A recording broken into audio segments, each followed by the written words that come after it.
ಇನ್ನು ಕಾಲ್ತುಳಿತದಲ್ಲಿ 11 ಅಮಾಯಕರು ಬಲಿಯಾಗಿದ್ದಾರೆ. ಮೃತರ ಕುಟುಂಬದ ನೆರವಿಗೆ ಈಗ ಬಿಜೆಪಿ ನಿಂತಿದೆ. ಬಿಜೆಪಿ ಶಾಸಕರ ಸಂಬಳವನ್ನ ನೀಡೋದಕ್ಕೆ ನಿರ್ಧಾರವನ್ನ ಮಾಡಲಾಗಿದೆ. ಬಿಜೆಪಿಯ ಎಲ್ಲಾ ಶಾಸಕರ 1 ತಿಂಗಳ ಸಂಬಳವನ್ನ ಮೃತರ ಕುಟುಂಬಕ್ಕೆ ನೀಡೋದಕ್ಕೆ ಮುಂದಾಗಿದ್ದಾರೆ. ಮೃತರ ಕುಟುಂಬಕ್ಕೆ 1 ತಿಂಗಳ ಸಂಬಳದ ಹಣವನ್ನ ನೀಡೋದಕ್ಕೆ ನಿರ್ಧಾರವನ್ನ ಮಾಡಲಾಗಿದೆ. ವಿಪಕ್ಷ ನಾಯಕ ಆರ್ ಅಶೋಕ್ ಅವರು ಈ ಬಗ್ಗೆ ಘೋಷಣೆಯನ್ನ ಮಾಡಿದ್ದಾರೆ. ಮೃತಪಟ್ಟಿರುವಂತಹ ಎಲ್ಲ 11 ಜನರ ಕುಟುಂಬಕ್ಕೂ ಕೂಡ ಬಿಜೆಪಿ ನೆರವಾಗೋದಕ್ಕೆ ಮುಂದಾಗಿದೆ. ಈ ಬಗ್ಗೆ ವಿಪಕ್ಷ ನಾಯಕ ಆರ್ ಅಶೋಕ್ ಅವರು ಘೋಷಣೆ ಮಾಡಿದ್ದಾರೆ. ಬಿಜೆಪಿಯ ಎಲ್ಲ ಶಾಸಕರ 1 ತಿಂಗಳ ಸಂಬಳವನ್ನ ಕೊಡ್ತೀವಿ ಅಂತ ಹೇಳಿದ್ದಾರೆ. ಸರ್ಕಾರ ಮೀನಾವೇಶ ಎಣಿಸ್ತಾ ಇದೆ. 5 ಲಕ್ಷ ಕೊಡ್ತೀನಿ ಅಂದರು, ಆಮೇಲೆ 10 ಲಕ್ಷ ಮಾಡಿದ್ರು. ಈಗ ಮಾನವ ಹಕ್ಕು ಆಯೋಗ ಹೋದ್ಮೇಲೆ 25 ಲಕ್ಷ ಆಗಿದೆ. ನಾವು ಹೇಳಿರೋದು 1 ಕೋಟಿ ಕೊಡಿ ಅಂತ. ಪಾಪರ್ ಆಗಿಲ್ಲ ಅಂದರೆ, ಪಾಪರ್ ಆಗಿದ್ದರೆ ಬೇಡ, ಪಾಪರ್ ಅಂತ ಡಿಕ್ಲೇರ್ ಮಾಡ್ಕೊಂಬಿಟ್ರೆ ಬೇಡ, ಡಿಕ್ಲೇರ್ ಮಾಡಿಬಿಡಿ ಪಾಪರ್ ಅಂತ. ಇಲ್ಲ ಅಂದರೆ 1 ಕೋಟಿ ಕೊಡಿ. ನಮ್ಮೆಲ್ಲ ಶಾಸಕರ ಜೊತೆ ಇವತ್ತು ಚರ್ಚೆ ಮಾಡಿದ್ದೀನಿ. ನಮ್ಮ ಛಲವಾದಿ ನಾರಾಯಣ ಸ್ವಾಮಿಯವರು ನಾವೆಲ್ಲರೂ ಚರ್ಚೆ ಮಾಡಿ ನಮ್ಮೆಲ್ಲ ಶಾಸಕರು 1 ತಿಂಗಳ ಸಂಬಳವನ್ನು ನಾವು ಯಾರು ಕುಟುಂಬಸ್ಥರು ಭಾಳ ಕಷ್ಟದಲ್ಲಿದ್ದಾರೆ ಅವ್ರಿಗೆ ನಮ್ಮ ಈ ಹಣವನ್ನು ಅವ್ರಿಗೆ ತಲುಪಿಸ್ತೀರಿ ನಾವು. ಮತ್ತು ನಾವು ಕೂಡ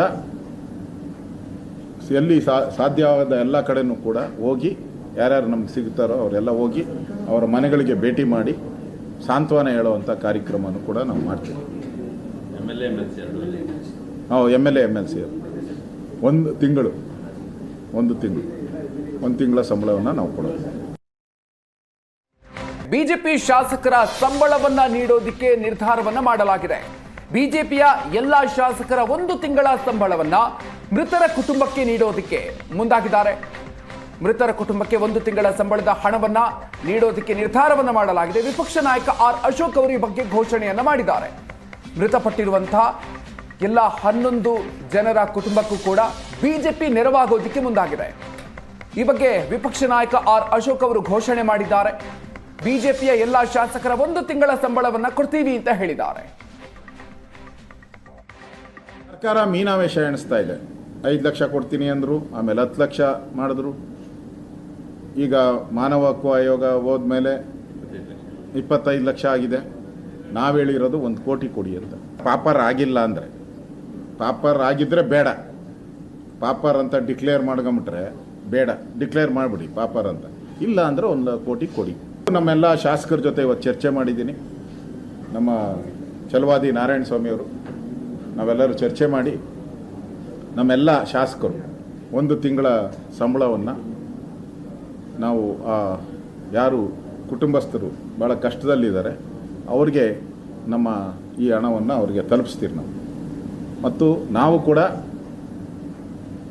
ಎಲ್ಲಿ ಸಾಧ್ಯವಾದ ಎಲ್ಲ ಕಡೆಯೂ ಕೂಡ ಹೋಗಿ ಯಾರ್ಯಾರು ನಮ್ಗೆ ಸಿಗ್ತಾರೋ ಅವರೆಲ್ಲ ಹೋಗಿ ಅವರ ಮನೆಗಳಿಗೆ ಭೇಟಿ ಮಾಡಿ ಸಾಂತ್ವನ ಹೇಳುವಂಥ ಕಾರ್ಯಕ್ರಮವನ್ನು ಕೂಡ ನಾವು ಮಾಡ್ತೀವಿ. MLA MLC 1 ತಿಂಗಳ ಸಂಬಳವನ್ನು ನಾವು ಕೊಡೋದು.